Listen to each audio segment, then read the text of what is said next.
you do early on that kept you financially stable and now financially flourishing at this point in your life? So what I did was find another passion. My dreams that I thought were dreams turned out to be nightmares.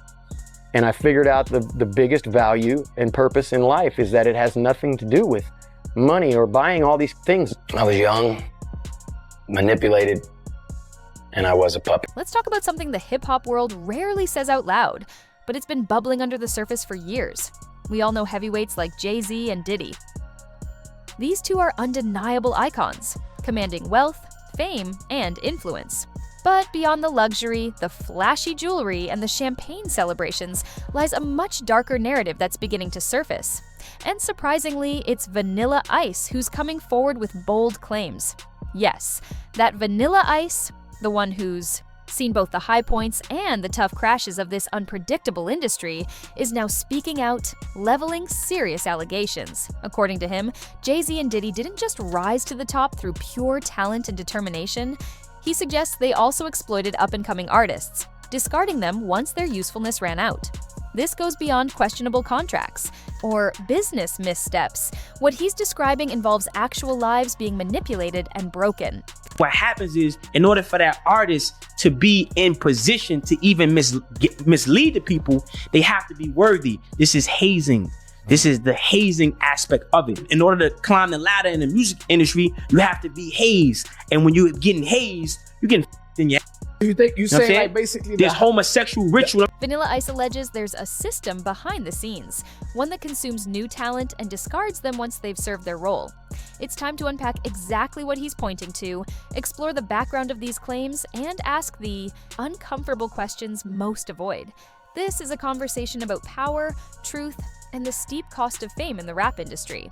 Vanilla Ice was once seen as someone who had his chance, stepped into the limelight, and then simply disappeared. But now, he's challenging that narrative. He insists he didn't just fade away. He deliberately walked away from something disturbing operating behind the curtains of the music business. According to him, top-tier industry figures attempted to involve him in dark, secretive activities, the kind of whispered rituals people feared to speak about publicly. But Ice says he resisted. He claims he looked those executives straight in the eye and declined, choosing to walk away from the spotlight, the riches, and everything that came with it. However, turning away wasn't without consequences. Ice recounts a series of strange events that followed, as if someone, or something, was targeting him for refusing to go along with the agenda. So, how did Vanilla Ice manage to escape the hours trap that's consumed so many other artists? Did he truly come close to being taken down by the same system that helped make him a star? We're about to examine how he broke away from the darker side of fame, and how doing so may have been what saved him. And here's the crucial question. Were influential figures like Diddy and Jay-Z somehow tied to all of this? Let's not forget, back in the 90s, Vanilla Ice stormed into the industry like a force of nature. He was bold, confident, and fully expected to dominate the game. Vanilla Ice was on fire. Posed to me. I mean, things were going so crazy and fast, man. I was just like, what? I thought the guy was supposed to do that. What do you mean? Wait a minute. This is too fast. I'm just getting started here, and I'm way too young for this. Yeah. So, yeah, it was crazy. The more I think about it, the more crazy it was. He was selling out venues, featured on magazine covers, and living the high-profile life of a superstar. Vanilla Ice had that raw energy, undeniable presence, and it felt like his rise was only beginning. He wasn't just chasing chart success. He had bigger plans to build a legacy. But just when things seemed to be taking off, everything suddenly changed. Ice claims he caught a harsh glimpse of the industry's darker reality. He says the real decision makers, the ones managing the money, fame, and influence behind the scenes, started targeting him. And it wasn't about signing contracts. According to him, they were inviting him into something far more disturbing. These were the kinds of rumors you've probably heard: secret rituals, underground practices, and that sell your soul narrative people mention but rarely confront openly. Ice says he saw it with his own eyes, and it deeply unsettled him. Imagine being at the peak of success, with fame coming fast, and then being handed a choice: go along with something you fundamentally oppose, or walk away from it all. That's the dilemma Vanilla Ice says he faced. He could have taken everything on offer, but the cost, in his view, was far too high. At that point, Ice was a household name, young, wealthy, and dominating the scene. But suddenly, the industry's top power brokers approached. Among them were Jay-Z and Diddy, two figures who know how to navigate the business like a strategic game. Ice claims they stepped in with promises to mentor him, guide his career, and take him to even greater heights. More fame, more money, more clout. Everything an up-and-coming star might want. How did black artists treat you? Great. That's where I'm. Listen, like Tupac or Biggie or those guys. Oh, good friends of mine. I was friends with Tupac way before he even blew up. When he was with Digital Underground, NWA. I was the opening act. Listen, I was the opening act for the opening act for the opening act for the opener for the opener when we did the Stop the Violence tour with NWA, Stetsasonic, EP&D, Sir Mix-a-Lot. So I was that kid out there, and they were great friends. They embraced me. But this is where things take a more serious turn in Ice's version of events. He says he wasn't dazzled by the offers or the flashy appeal. Instead, he watched carefully, paying attention to how these moguls handled other rising talents. And what he observed, according to him, was deeply troubling. Ice claims he saw it all unfold: careers stalling, artists burning out creatively, and personal lives unraveling. Even worse, he alleges that he witnessed young men being taken advantage of. He describes a clear pattern: manipulation, control, and artists gradually being stripped of their individuality. Their drive and authenticity were, in his words, extinguished. So, when that golden opportunity came his way, Ice didn't just leap at it. He made a deliberate decision. He refused to become another tool in someone else's strategy for power. He wasn't willing to compromise his integrity, independence, or creativity for more success. He chose to walk away. According to Ice, staying true to himself was more important than anything Diddy or Jay-Z could offer.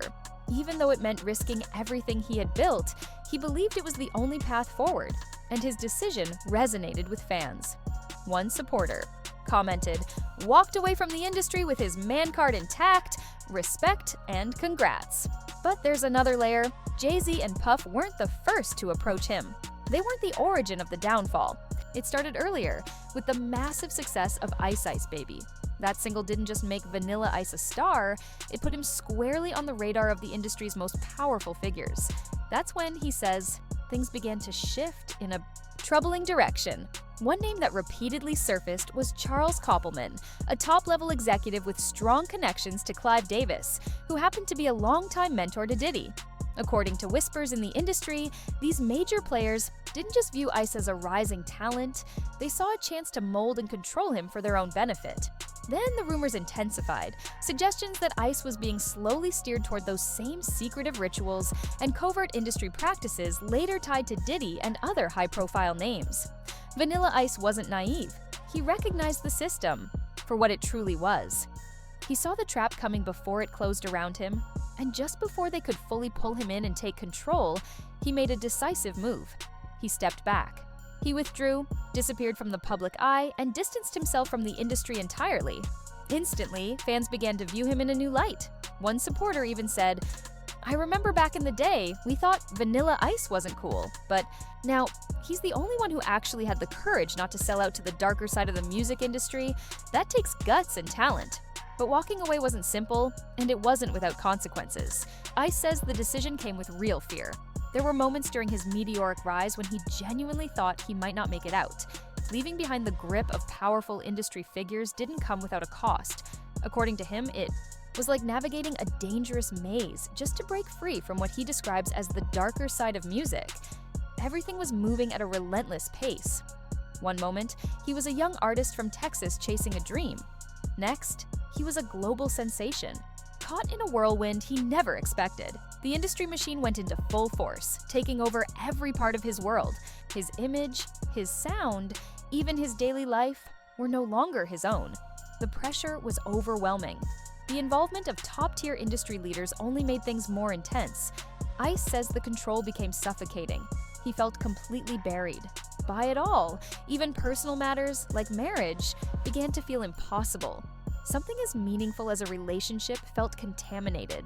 From his perspective, relationships in the spotlight were rarely real, more like staged performances used to build a public persona. Everything felt orchestrated. Ice couldn't imagine involving someone else in that lifestyle, dragging them through the web of deception, manipulation, and constant oversight. It made him uneasy. The reach of the industry wasn't limited to his music, it went deep into his personal life, distorting everything, making trust nearly impossible. Even sincere relationships started to feel out of reach with that constant pressure looming overhead. At the peak of his fame with Ice Ice Baby, Vanilla Ice made a decision that stunned many in the music industry. He rejected offers of mentorship from some of the biggest names, Diddy, Clive Davis, and Jay-Z. Just think about that. These were the people who could turn any rising artist into an icon overnight. They had the influence to shape careers with a single endorsement, and Vanilla Ice essentially looked them in the eye and declined. That kind of refusal was almost unheard of. These executives weren't used to hearing no, especially not from someone just starting to climb the ladder. Most artists would have seized the opportunity, eager to align themselves with that kind of power. But Vanilla Ice didn't conform, and according to rumors, it didn't sit well. Their pride took a hit. They saw it not just as a refusal, but as a direct challenge to their authority. In the highly competitive world of music, turning down the top decision makers rarely goes unnoticed. And what followed wasn't loud or public. It was quiet, calculated, and deliberate. Ice alleges that moves were made behind the scenes to slowly undermine him. Quiet sabotage, subtle actions, closed doors, and blocked opportunities began piling up. One of the most damaging tactics, he claims, was the campaign to discredit his authenticity in the hip-hop world. Whispers began to circulate that he wasn't a genuine rapper, that he was simply a pop figure cashing in on rap's popularity.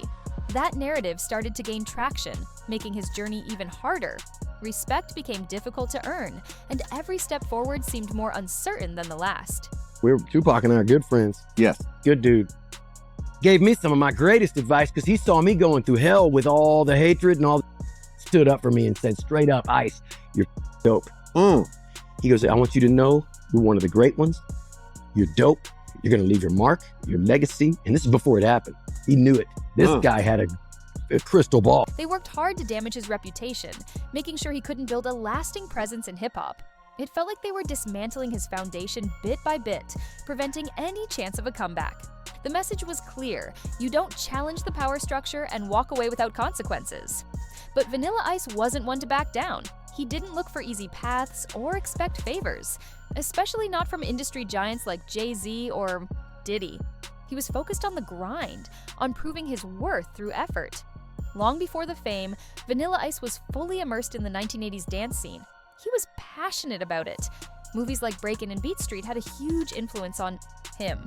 He wasn't simply chasing recognition, he was dedicated, putting in countless hours to refine his moves and master the craft.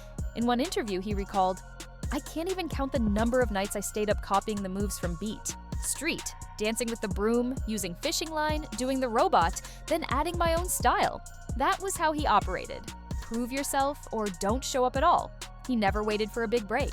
He started from scratch, creating his own dance crew, hustling for gigs at local malls. He was breakdancing, beatboxing, freestyling, doing whatever he could to get noticed. At one point, he was earning about $40 a day.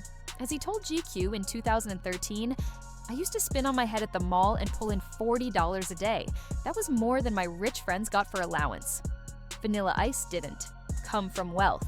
His upbringing was far from privileged. He dropped out of high school, never knew his biological father, and watched his mother go through multiple marriages trying to hold the family together. He came up in a working-class environment, juggling low-paying jobs while chasing his dream. He was the lone white kid trying to earn credibility in a scene where respect wasn't easily given. As he described it, he had to work twice as hard to prove himself in a predominantly black space. And he didn't back down. Even when whispers started circulating, claims that figures like Jay-Z and Diddy were trying to hold him back, Ice stayed focused. He wasn't preoccupied with the politics behind closed doors. He didn't care who was pulling strings. His only concern was proving himself. Every one of those long nights freestyling for loose change, spinning on his head in front of strangers, was beginning to pay off. He was deeply embedded in the local hip-hop scene, surrounded by that raw energy, sharpening his skills, and getting better every day. Then, without warning, his big break came. One night, a friend dared him to take the mic at an open mic night at Club City Lights. Ice stepped up, nervous but ready, and delivered his verses. The crowd responded immediately. They felt his energy, appreciated his flow, and connected with his unique presence. The club manager was so impressed, he offered Vanilla Ice a regular spot right then and there. From that point, opportunities began to appear. Soon enough, Vanilla Ice was opening shows for major acts: NWA, Public Enemy, Paula Abdul, Sinbad, and MC Hammer.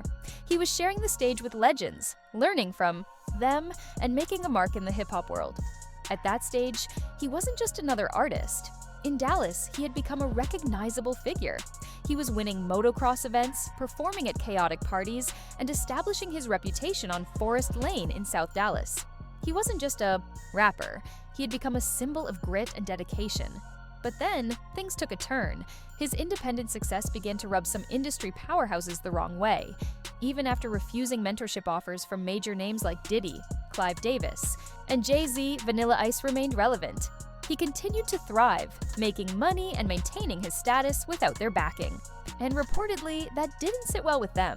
Some say the industry doesn't like when an artist succeeds without their backing. And Vanilla Ice was doing exactly that.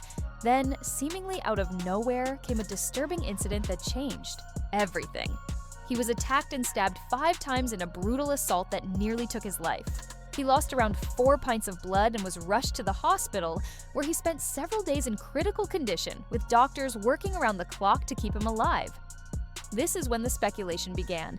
While no one officially linked the assault to anyone in the music industry, the timing and severity raised questions. Was it a random act of violence, or something more deliberate? What especially stirred the pot among industry elites was Vanilla Ice's close and genuine friendship with Tupac Shakur. Yes, that Tupac. Despite the odds, Ice and Tupac had formed a real bond, defying the unspoken rules around race and credibility. In hip-hop at the time, Tupac, known for his authenticity, saw something real in Ice that others refused to acknowledge. While many in the industry dismissed him, their connection only grew stronger. You laughing, dude? I just beat your ass. And I go to, I'm exhausted, so I put my hands like this, and my hand slipped off. And I go, what the? I looked at it, and it was blood everywhere, and you got my main artery here. It was just gushing out like some you can see out of the movies, where just an artery is the main thing. It squirts out. And he got me in my ass cheek. He stabbed me across here. Got 47 stitches on my hand. 47 stitches. From here, see it? Right here, all the way down to here. I mean, I got scars. There's the artery right there, dog. Not to show you my untanned leg, I don't wear tight shorts. This didn't sit well with Suge Knight and others who believed they had ownership over Tupac's image and message. They saw Tupac as their representative, someone under their influence. Seeing him associate closely with Ice, a white rapper often, mocked by the same industry, challenged their authority and brand. Ice's friendship with Tupac wasn't just personal, it was symbolic. It disrupted the established narrative and threatened a system that wanted to keep control. Vanilla Ice wasn't playing by the traditional rules and made no apologies for it. Some viewed this as outright defiance. His bond with Tupac, a respected voice in the culture, undermined the image others worked hard to maintain. Despite attempts to discredit him, Tupac's support gave Ice credibility, and that made people uneasy. Once they realized how close the two had become, they quickly moved to reassert control. And that stabbing incident, it wasn't the only time Vanilla Ice faced serious pressure. One of the most infamous moments in hip-hop involved Vanilla Ice and Death Row Records co-founder Suge Knight. This wasn't just street-level tension, it was a strategic power move. It began with Mario "Chocolate" Johnson, who claimed he helped write some of Ice's early tracks, including Ice Ice Baby. Johnson was under Suge Knight's management in 1990. When Suge got wind of the claim, things escalated. The confrontation happened in Ice's Beverly Hills hotel suite. What followed has become part of hip-hop folklore. Suge showed up with 6 men. Vanilla Ice has said the popular rumor about him being dangled off a balcony isn't accurate, but the incident was still intense. "I had my bodyguards, they had guns, but they had more people, more weapons. We were outnumbered," Ice recalled. Suge's crew roughed up Ice's security without hesitation, sending a clear message: sign over the royalties or face the consequences. Ice ultimately gave up 25% of his royalties, but things got even murkier. Years later, insiders suggested it wasn't really about songwriting credits. They claimed it was all a front, According to those close to the situation, Suge's visit was allegedly orchestrated by powerful players in the industry who were frustrated with ICE's independence. They say it was never about music rights. It was a message. Suge Knight wasn't after a check. He was supposedly sent to enforce control and remind ICE not to challenge the system.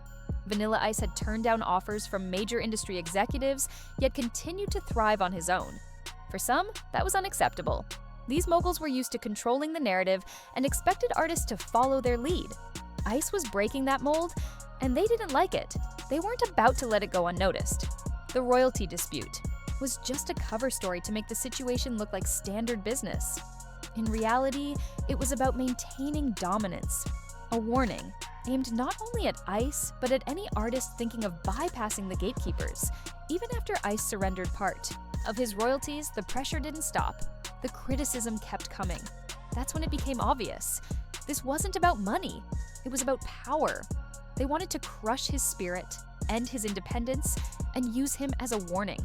Step out of line, and there will be consequences. But then the situation flipped. The irony, while Suge Knight had tried to assert control that night, life had other plans. Vanilla Ice walked away from that chaos and built something bigger. He moved on from music industry drama and created a successful real estate empire. Meanwhile, Suge Knight ended up in prison, sentenced to 28 years with no parole until 2034, when he'll be 69 years old. And now, Diddy sits behind bars too. If convicted, he faces a possible life sentence on racketeering charges, plus a mandatory 15 years. The tables have turned. Vanilla Ice used his drive, business sense, and ability to pivot away from industry conflict to build real success. All those tactics used to intimidate him ultimately failed. Now, we want to hear what you think. Share your thoughts in the comments. And don't forget, hit the like button, subscribe, and turn on the bell notification so you never miss an update. Stay locked in. There's more to come.